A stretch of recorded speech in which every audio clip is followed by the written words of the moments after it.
An entire family, 2 parents, 3 children, all presumed dead. We were devastated. I mean, it was just a heartbreak, no matter how you look at it. This house on fire would become a war zone etched into modern history, all sparked by a 911 call over a family dispute. What began as a domestic disturbance quickly turned into one of the most gruesome massacres and deadliest police shootouts law enforcement had ever witnessed. A heartbreaking story for a Delaware County community. Tonight we're hearing from just some of the people whose lives have been touched by the loss of the Lay family. Just hours before this nightmare began, the Love family home buzzed with the ordinary chaos of daily life. 17-year-old Natalia Lay was probably thinking about her upcoming college applications. She excelled in academics, arts, and sports, the kind of teenager who made her parents beam with pride. Her sister Nikayla, 13, had dance practice later that evening at Kathy Collins' dance studio in Alden, where she'd been perfecting her routines for months. 10-year-old Xavier, the baby of the family, was likely playing video games or pestering his sisters with the boundless energy only a 4th grader possesses. The McLaughlin Lee family looked like any other American success story. Their mother, Brittany McLaughlin Lee, had been married to Shuang Lei for 17 years. Shuang was the kind of guy who never missed an Eagles game, the type of father who worked hard to give his kids opportunities he never had growing up. The family lived in the 3-story home on Lewis Avenue with Shuang's elderly parents, Huang and Chin Lei, Vietnamese refugees who had fled their homeland after 1975, carrying nothing but hope for a better future in America. But there was another family member in that house on February 7th, 2024. Can Van Lei, Zhuang's 43-year-old brother, had been staying with them since his recent divorce. Unemployment had left him adrift, and family tensions were building like pressure in a steam kettle. But what could drive a man to destroy everything he claimed to love? The first crack in this family's foundation appeared sometime before 3:47 p.m. that Wednesday afternoon. An argument erupted between Can and his 13-year-old niece Nikayla. Nobody who survived knows exactly what sparked this confrontation. Was it something she said? Something she did? Or had Can's mental state deteriorated to the point where any small irritation could trigger catastrophe? The grandparents, Huang and Chin Lei, witnessed something that would haunt them forever. They saw their son Kan shoot their granddaughter, Nikayla. In that split second, 74-year-old Huang Lei and his wife Chin realized their family was about to be destroyed by one of their own children.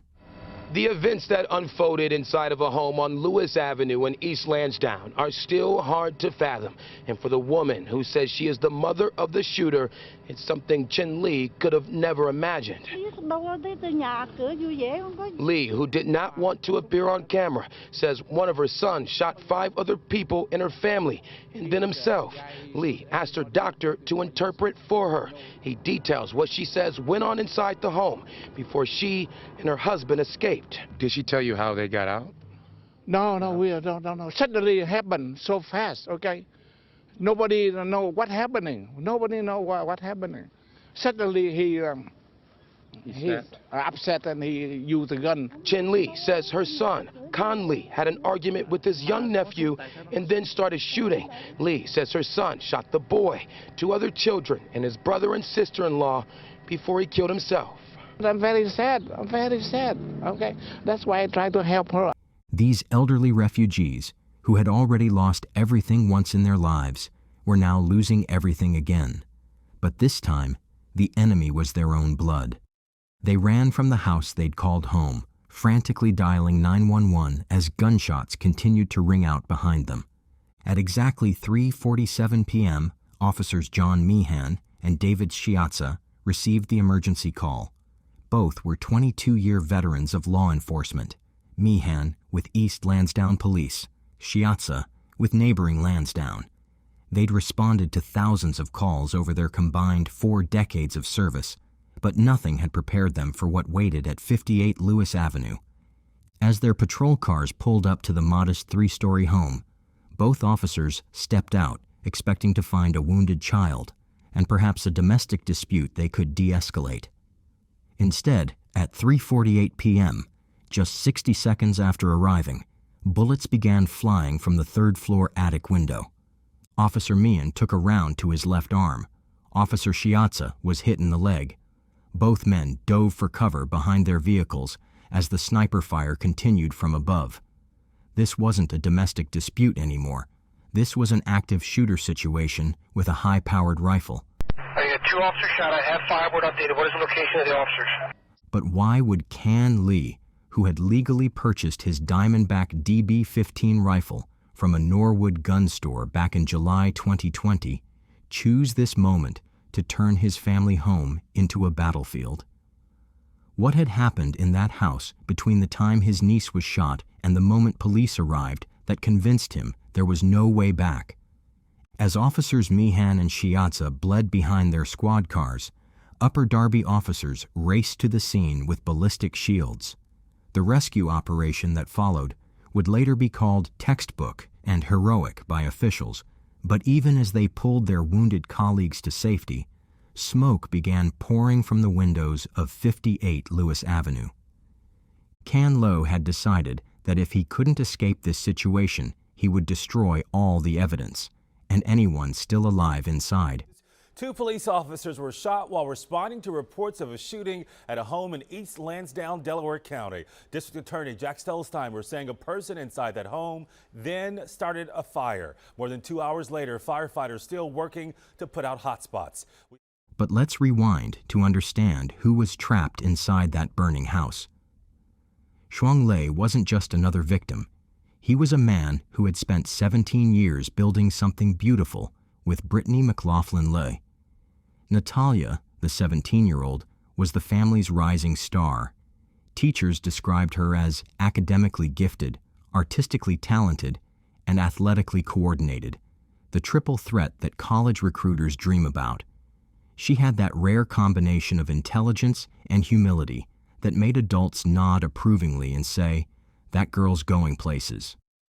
But on February 7th, the only place Natalia was going was into the darkness that her uncle had chosen for all of them. 13-year-old Nikayla lived and breathed dance. At Kathy Collins' dance studio in Alden, she was known for her dedication and natural grace. Dance wasn't just something she did, it was who she was. Her instructors later said she had the kind of passion that couldn't be taught, only nurtured. That afternoon, she should have been getting ready for practice, maybe stretching in her room or packing her dance bag. Instead, she became the first victim of her uncle's inexplicable rage. And then there was Xavier, just 10 years old, probably the most innocent soul in that house. Fourth graders don't understand family drama or adult problems.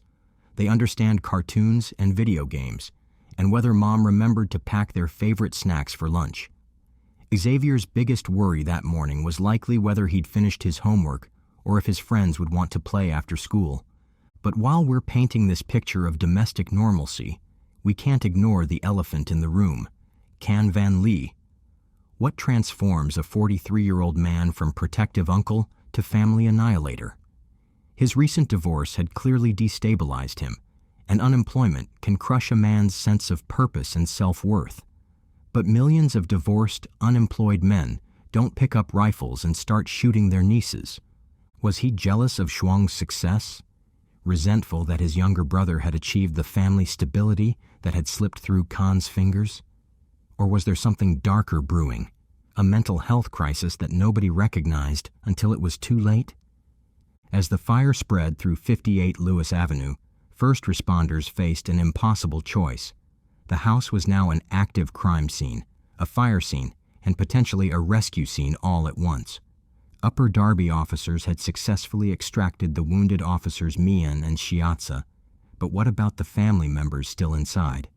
Neighbor Derek Richardson was recording everything on his cell phone, capturing the chaos as it unfolded in real time. His footage would later become crucial evidence, but in the moment, he was just a horrified bystander watching his neighbor's world literally go up in flames.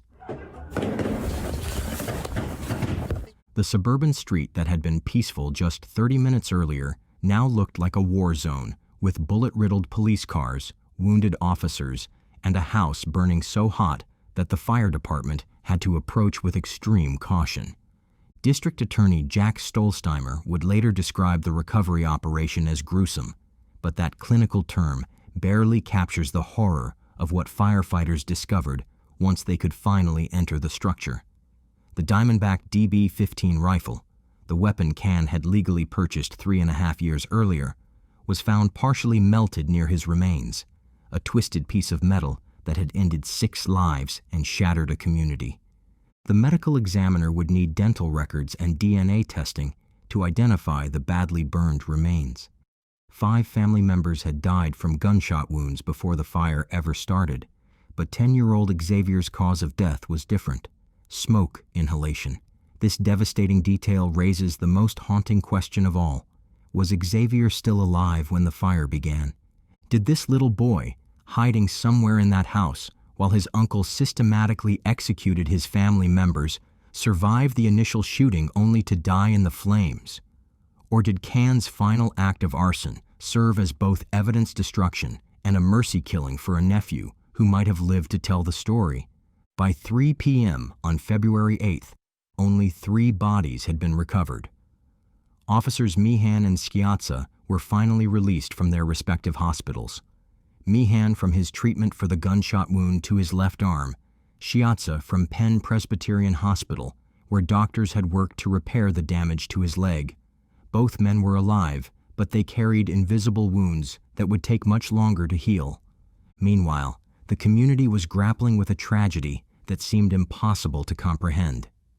East Lansdowne is the kind of place where neighbors know each other's children by name, where kids still ride bikes until the streetlights come on, where families feel safe enough to leave their doors unlocked.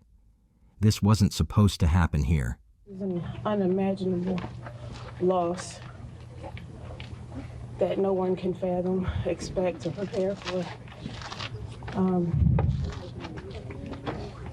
But we can see how much they were loved by the community. Dr. Conche, the family's doctor, found himself serving as an interpreter for Chinle, the grandmother who had witnessed her son shoot her granddaughter.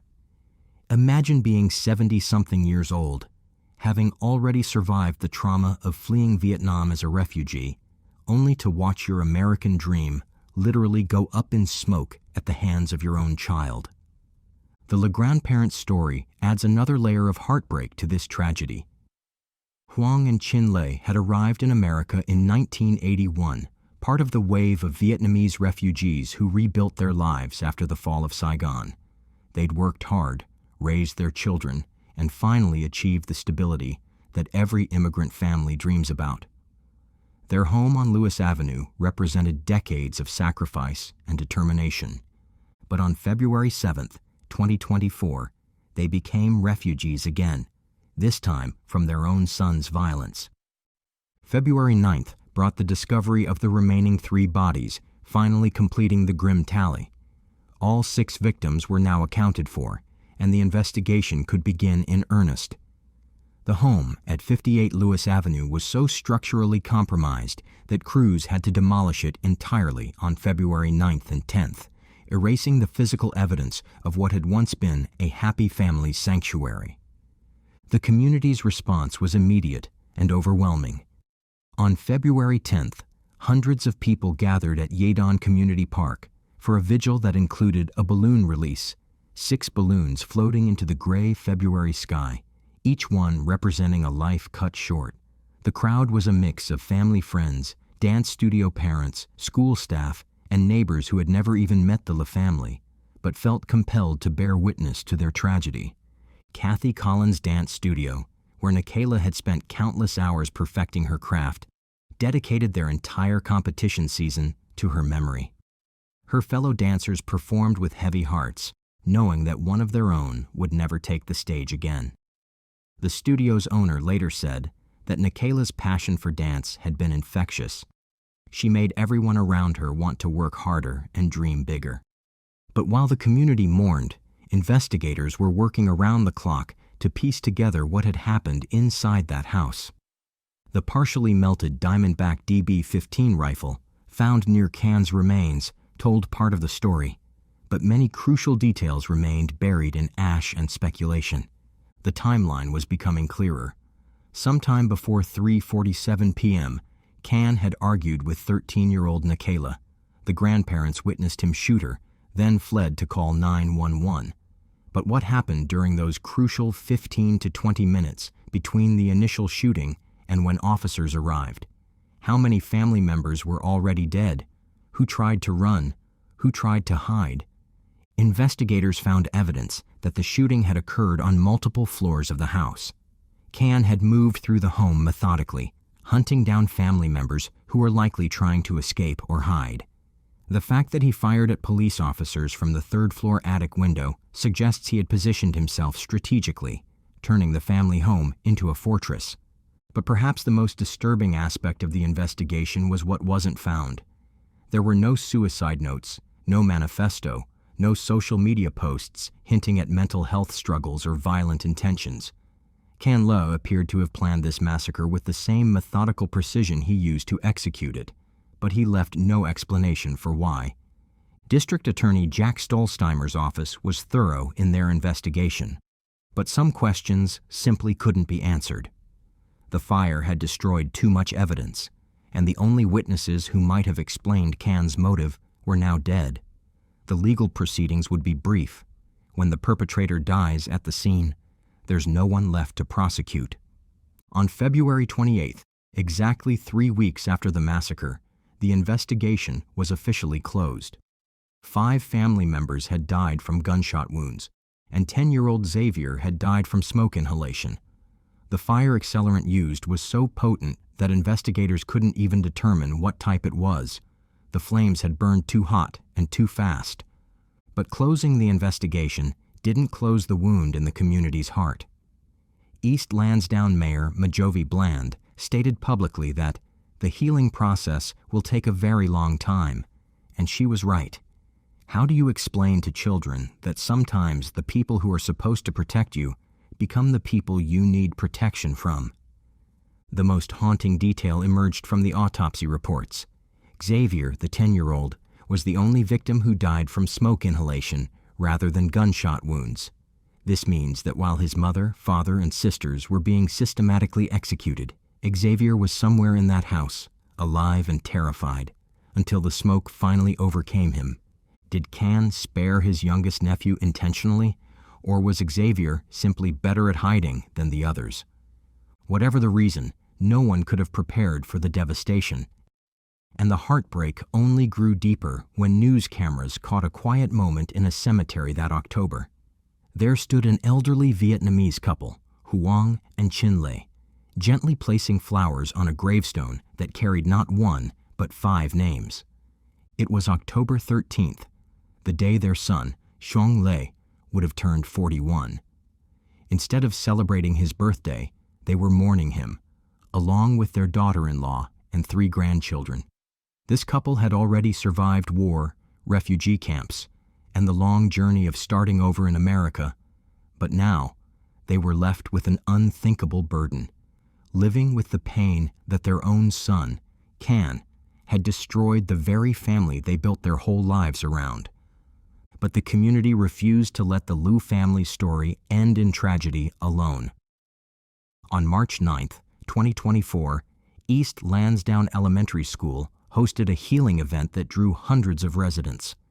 Children who had lost classmates, parents who were struggling to explain the unexplainable, and neighbors who couldn't shake the feeling that their safe neighborhood had been forever changed, all came together to begin the long process of moving forward. The ripple effects of that February afternoon continued to spread throughout 2024. Upper Darby officers who had rescued their wounded colleagues under fire received commendations in April, but the recognition felt bittersweet. They'd saved 2 lives, but they couldn't save 6 others. Officer Meehan faced complications from his arm injury that would require months of additional treatment, while Officer Shiatsa dealt with both physical therapy and the psychological aftermath of being shot while responding to what should have been a routine call. These weren't just statistics or case numbers. They were human beings whose lives had been permanently altered by Can Lu's decision to transform family conflict into mass murder. The line of duty benefits and medical leave could cover their physical rehabilitation. But who covers the cost of never feeling completely safe at a domestic call again? The investigation's conclusion on February 28th had provided technical answers, but little emotional resolution. Yes, Can Le had legally purchased the Diamondback DB-15 rifle. Yes, he had used accelerant to ensure the fire would destroy evidence. Yes, 5 family members died from gunshot wounds, while 10-year-old Xavier died from smoke inhalation. But the why remained as elusive as smoke. Dr. Stolsteimer's office had been thorough, but they couldn't interview the dead or psychoanalyze ashes. The most crucial 15 minutes in this family's history, the span between Nikayla being shot and police arriving, remained a black box. Had other family members tried to intervene? Did they plead with Can? Did they run? Did they hide? The detail about Xavier's cause of death haunted investigators and community members alike. Smoke inhalation suggested he had survived the initial shooting spree, possibly hidden somewhere in the house, while his uncle systematically killed the rest of his family. Did this 10-year-old boy spend his final moments listening to gunshots and wondering if he would be next? Or was he unconscious from smoke before he understood what was happening?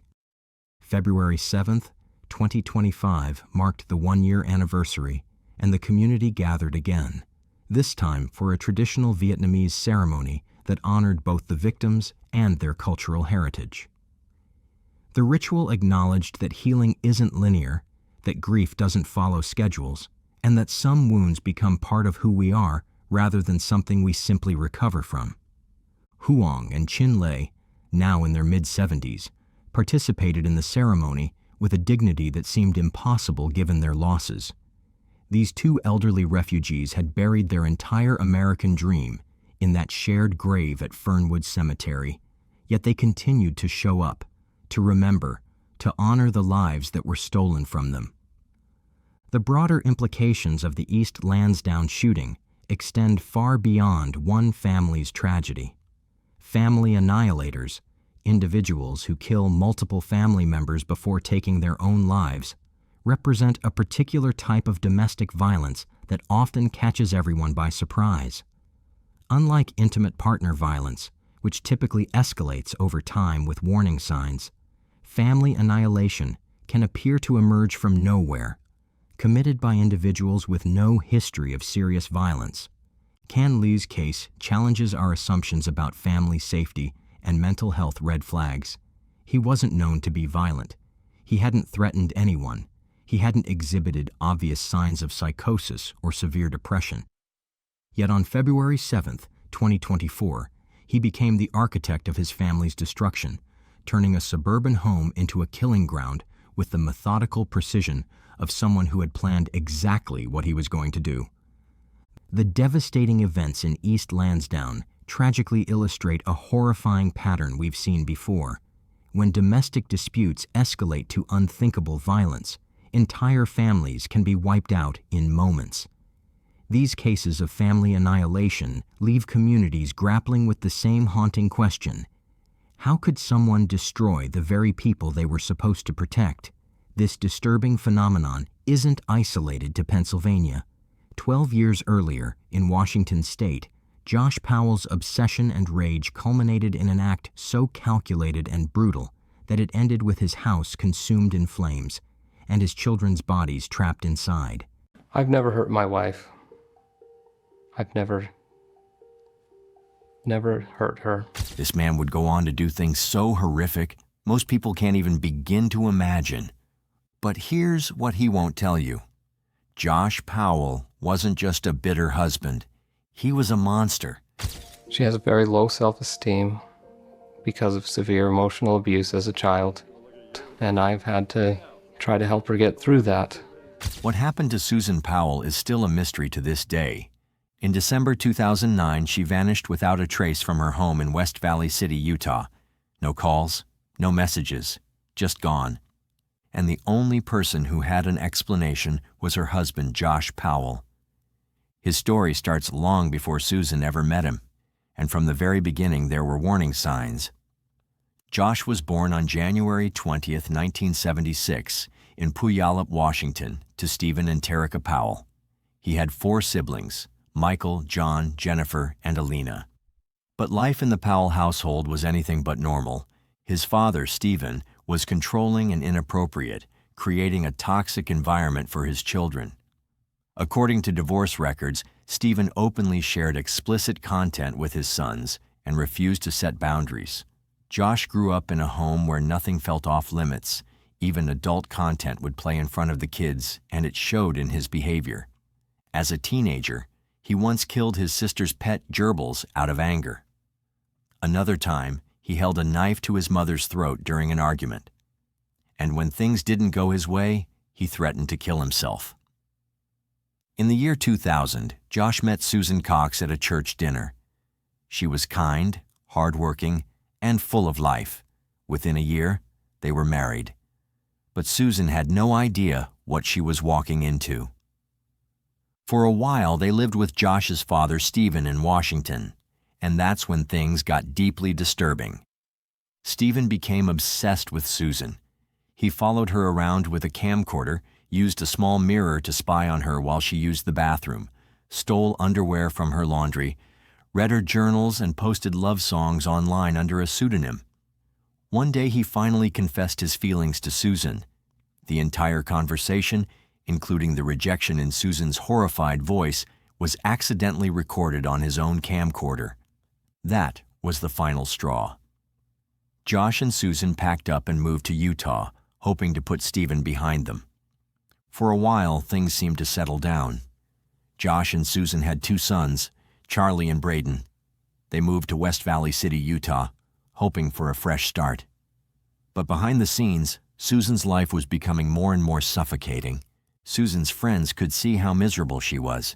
She told them Josh barely showed her any affection. It was like he was keeping her at arm's length, shutting her out completely. By the summer of 2008, things had hit rock bottom. Josh and Susan were constantly arguing, sometimes in front of their kids. He had become more controlling than ever, making all the decisions and leaving Susan feeling trapped. Their marriage wasn't just struggling, it was crumbling. Josh took complete control of their finances, forcing Susan to rely on him for even the smallest expenses. He cut back on grocery money, refused to buy her new clothes, and even made her account for every dollar she spent. While Josh kept their bank accounts under lock and key, he had no problem spending on himself. He wasted thousands while Susan struggled to afford basic necessities. Then there was the car.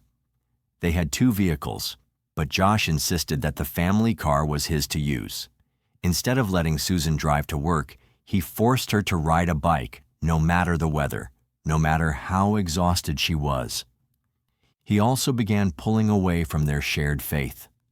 The couple had been active members of the Church of Jesus Christ of Latter-day Saints, but as time went on, Josh refused to go with Susan and the boys.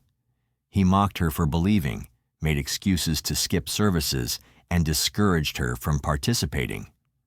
But the worst betrayal was that he refused to cut ties with his father. Even though Susan had made it clear that Stephen was dangerous, disgusting, and not someone she wanted near their family. But Josh didn't care. He continued talking to his father, ignoring Susan's fears, and even let their young sons have contact with him. By 2007, Josh had racked up over $200,000 in debt. The financial stress added to their marital problems, and Susan knew things were spiraling. So she started documenting everything. In 2008, she recorded a video showing damage in their home that she blamed on Josh. That same year, she wrote a secret will, where she chillingly stated, "If I die, it may not be an accident, even if it looks like one." And just a year later, she would vanish without a trace. Then her oldest kid would refuse to talk about her. Charlie, has anybody talked to you about your mom? No? I not know where she is. She got lost somewhere. She got lost somewhere? Tell me about your mom getting lost. I don't know where she got lost. I didn't saw where she got lost. You didn't see where she got lost? Where was the last place you did see her? John knows. John does? Yeah, but he one about uncles that lives with my family. He lives with your family? And he knows what? And he went where Susan went. He did? And do you know where Susan went? No, John does. We can't talk about Susan or camping. I always keep things as secrets. On Sunday, December 6, 2009, everything seemed normal, at least on the surface. That morning, Susan, Charlie, and Braden attended church as they always did. Susan was her usual self, chatting with friends and tending to her boys. Nothing seemed off. After church, a neighbor dropped by for a visit, spending some time with the family before leaving. No one could have guessed that this would be the last time anyone would ever see Susan again. The next morning, December 7th, everything immediately felt wrong. Susan didn't show up to work. She hadn't called in sick, hadn't mentioned taking the day off. Nothing. Meanwhile, the boys' nanny noticed that Josh never dropped them off, which was completely out of character. Concerned, she tried reaching the family, but no one picked up. As the hours passed with no word from either Susan or Josh, worry turned into fear. Josh's mother, Tarika, and his estranged sister, Jennifer Graves, heard about the situation and rushed to the house. When they arrived, they found the doors locked, the curtains drawn, and no sign of anyone inside. The eerie silence only made things worse. They knocked. They called. Nothing. Now, in full panic mode, they contacted the police. Officers arrived and broke into the home, fearing the family might have suffered from carbon monoxide poisoning or some other emergency. What they found inside was unsettling. The house was empty, but something was off. Susan's purse, wallet, and identification were still there, sitting untouched. Her cell phone was later found inside the family's only vehicle, a Chrysler Town and Country minivan that Josh had been using. It had been turned off. There was no sign of struggle, but something caught the officers' attention immediately. 2 box fans were positioned in the living room, blowing air directly at a damp patch on the couch. It was an odd detail, one that didn't sit right. Hours later, around 5 p.m., Josh finally returned home with Charlie and Braden. Police wasted no time in bringing him in for questioning. His explanation was bizarre. He claimed that after midnight, in the early hours of December 7, he had taken his 2 young sons, ages 4 and 2, on a last-minute camping trip. The destination was oddly the Pony Express Trail in western Utah, a remote area with nothing but snow and freezing temperatures. He said Susan had stayed behind, sleeping at home. His story made no sense. Who takes their toddlers on an impromptu camping trip in below-freezing temperatures in the middle of the night, especially when there's work and daycare in just a few hours? Police found it even more suspicious when they realized that Josh had never told his boss he wouldn't be coming into work that day. When asked why, he gave an even stranger response. He claimed he had simply lost track of the days and thought it was Sunday, not Monday. Investigators were determined to verify Josh's story. They sent a team to the exact area he claimed to have camped. There was no evidence that anyone had been there. No tire tracks in the snow, no footprints, no fire pit. Nothing. It was as if the trip had never happened. Then something even stranger happened. On December 8th, after a second round of police questioning, Josh suddenly rented a car from Salt Lake City International Airport. And then he disappeared for nearly 18 hours. His whereabouts during that time remain a mystery. When Josh finally resurfaced, he called his mother from Interstate 84 in Tremonton, Utah. He was disoriented, giving vague answers about where he had been. Later, he told his sister Jennifer that he had been aimlessly driving around the city, getting on and off different freeways at random. When police got hold of the rental car, they discovered that he had put an additional 807 miles on the odometer. Where did he go? What was he doing? To this day, no one knows. But one thing was becoming painfully clear. Josh Powell was hiding something. 2 days after Susan's disappearance, police searched the Powell home again. This time, they uncovered something unsettling. On the floor, they found traces of Susan's blood. Not a lot, but enough to raise serious questions. And then, inside the house, they came across something even more unsettling. Life insurance policies on Susan totaling $1.5 million and a handwritten letter from Susan herself. In it, she detailed her growing fear for her life. She had been terrified of Josh, and now she was missing. Years later, DNA tests confirmed that one of the blood samples belonged to Susan. But another sample came from someone else, an unknown male contributor.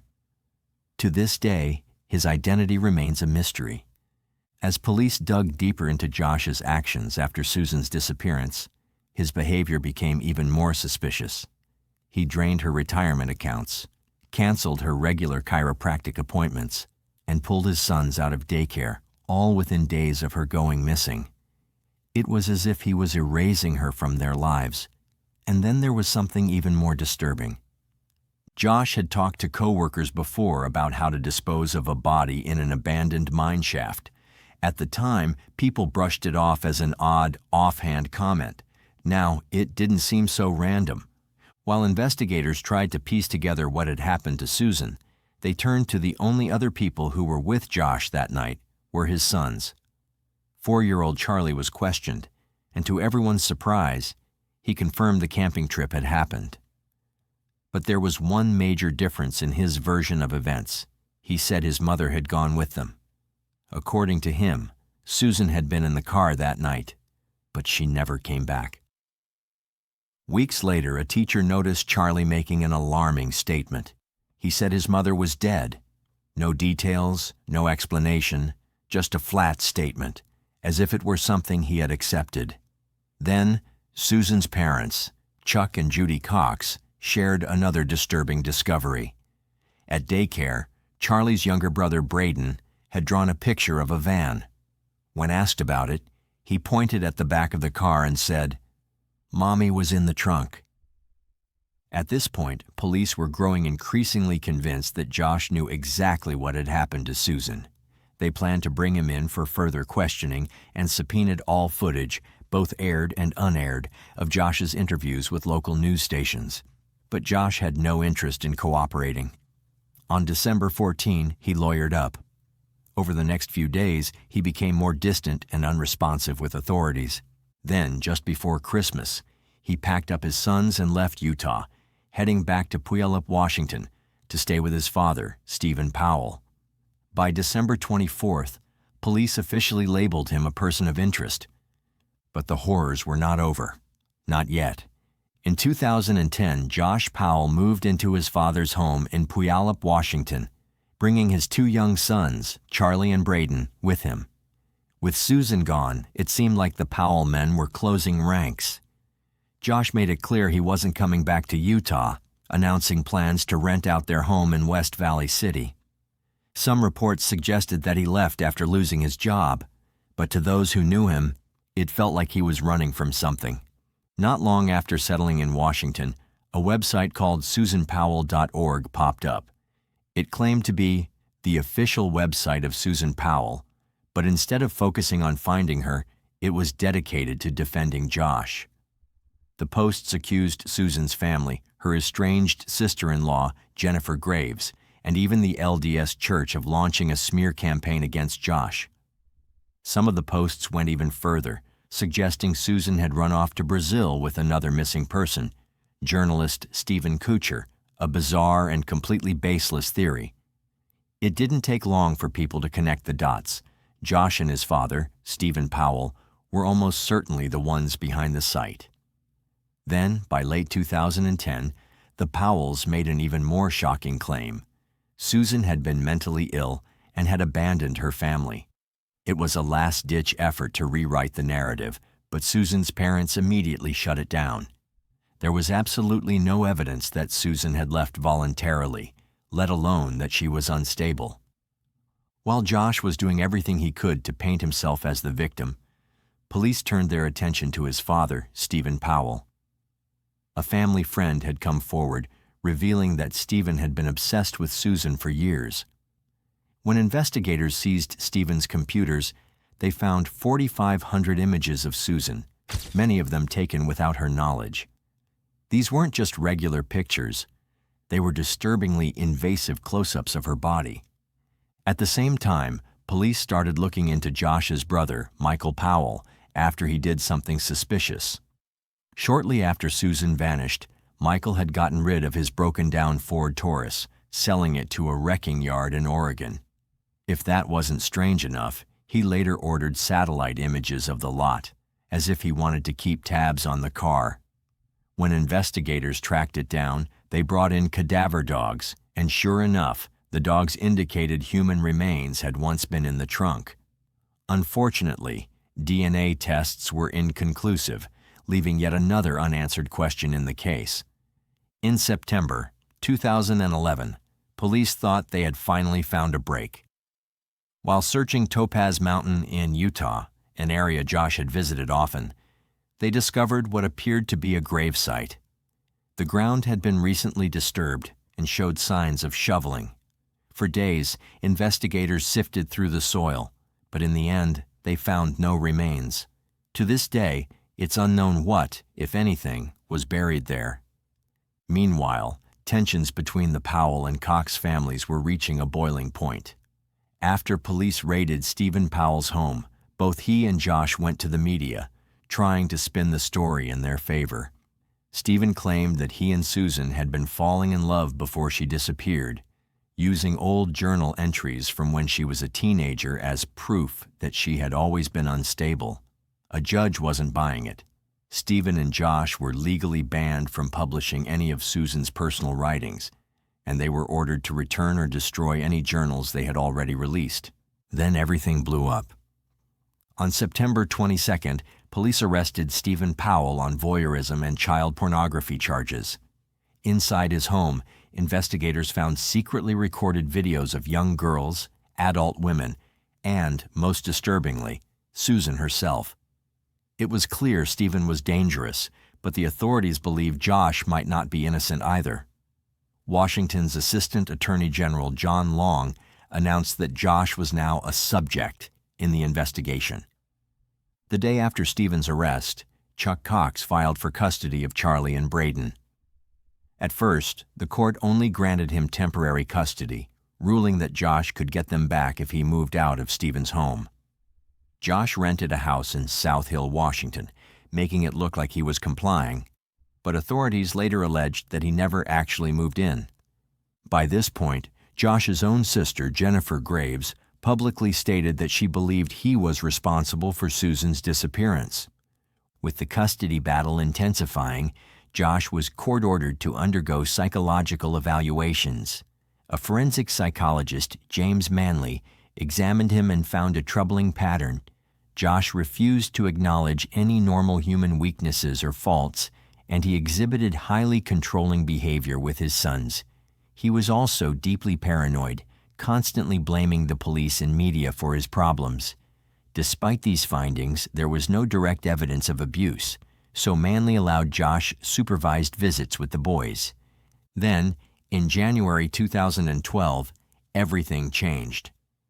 While reviewing computers seized from Josh's home, police found about 400 disturbing images of simulated child pornography, bestiality, and incest.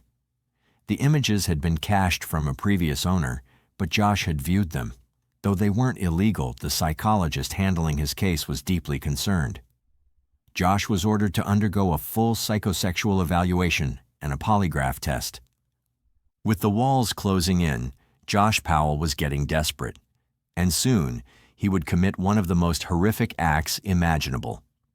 On February 5, 2012, social worker Elizabeth Griffin Hall pulled up to Josh Powell's house in South Hill, Washington, for what was supposed to be a routine supervised visit between him and his two little boys, Charlie and Braden. The court had ordered these visits to be monitored for the children's safety, so Hall was there to make sure everything went smoothly. But the moment she arrived, something felt off. As soon as the boys got to the front door, Josh yanked them inside and slammed it shut right in Hall's face. She barely had time to react before she heard the deadbolt click. She pounded on the door, shouting for him to open it, but he didn't answer. Panicked, she pulled out her phone and called 911. Her voice shook as she told the dispatcher what had just happened, that she was supposed to be supervising the visit, that Josh had locked her out, and that she feared for the boys. She begged them to send help fast, and then a deafening explosion ripped through the house, the force of it knocking Hall back. Within seconds, flames erupted, swallowing the home in thick black smoke. The heat was intense, searing the air around her as she stood frozen in horror. Neighbors came running, some screaming, some already on the phone with emergency services. But it was too late. The fire spread too fast. There was no way anyone inside could make it out alive. Investigators later confirmed what they had suspected all along. Josh had planned this. It wasn't some accident, not some tragic gas leak. He had soaked the house in gasoline, lighting it up like a death trap. The official cause of death for Charlie and Braden was carbon monoxide poisoning. But the truth was even more gruesome. Josh had attacked them with a hatchet before the fire even started. The day before, he had emptied his bank account, donated the boys' toys to charity, and sent out final emails to family and friends, cold, emotionless goodbyes. Charlie and Braden were buried next to the mother they never got to see again. But their family's fight was far from over. A year after Josh Powell took the lives of his two young sons and himself, his brother Michael followed a similarly tragic path. On February 11, 2013, Michael jumped from the roof of a parking garage in Minneapolis, ending his own life. His suicide raised even more suspicion. In 2012, police had repeatedly questioned him about his abandoned Ford Taurus, which had been discovered at an Oregon wrecking yard. When asked why he left it there, he had been evasive, refusing to give clear answers. Investigators later revealed that they believed both Josh and Michael had been involved in Susan's murder. Despite years of searching, Susan's case remained open, but with little hope of resolution. By May 21, 2013, West Valley City Police officially closed the active investigation into her disappearance. That same year, James Manley, the psychologist who had evaluated Josh for the state of Washington, admitted he had always suspected Josh had something to do with Susan's disappearance. However, those suspicions had never made it into his official report. His job was simply to assess Josh's parenting, not to investigate a crime. The battle over Susan's estate stretched on for years. In March 2015, Susan's father, Chuck Cox, finally won a lengthy legal fight against Terica and Alina Powell, who had tried to have Susan declared legally dead so they could collect life insurance. Cox, however, gained full control of the estate. And then a surprising revelation emerged. In 2019, Salt Lake City radio station KSL, which had produced a deep dive podcast on Susan's case called Cold, reported that the disturbing pornography discovered by West Valley City Police, the images that had played a role in Josh losing custody of his sons, hadn't even belonged to him. In fact, they weren't even found on his computer. The images had been on a second-hand computer that Susan had purchased from fellow members of her LDS church congregation. The previous owners had been the ones to view the material, but by the time this information came out, it was too late to change anything. The damage had already been done. There was still one last desperate effort to find Susan's remains. In early 2022, a crew led by Diesel Brothers TV personality Dave Sparks took on the challenge of searching a remote mine shaft in the Utah desert, hoping to finally bring Susan home. They uncovered rib bones, what appeared to be human vertebrae, scraps of clothing that was evidence that someone had died there. The remains were sent to a lab for DNA testing. But once again, it was another dead end. The bones weren't Susan's. They weren't even human. A pair of pants found with the bones tested positive for male DNA, leaving yet another mystery. Who did they belong to? And more importantly, will Susan Powell ever be found? If you like the way we create these videos and you want to help bring more cases like this to light, hit that like button and subscribe for more deep dives. Thank you for watching.